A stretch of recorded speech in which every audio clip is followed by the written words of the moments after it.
GTA 6 yangi talqin yaratilishiga 8 yilga yaqin vaqt ketdi va ajratilgan kapital deyarli 2 milliard dollarni tashkil etadi. To есть tushunishinglar uchun mana bundan qimmat. Lekin ushbu o'yin kripto bozorini keskin ko'tarilishiga sabab bo'ladi desam nima deysiz? Tushuntiraman.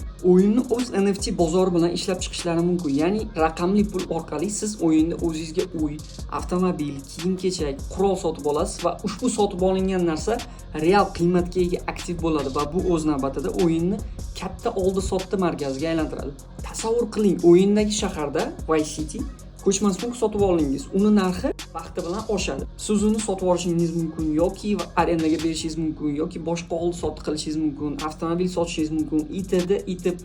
Eng qizig'i hammasi raqamli tokenlashtirilgan, real vaqtda soatdek ishlaydi. Shunchaki o'ylab ko'ring, Sony kompaniyasi nimaga kripto birja sotib oldi? Nimaga bu o'yinga shuncha vaqt, shuncha pul, shuncha e'tibor qaratilmoqda?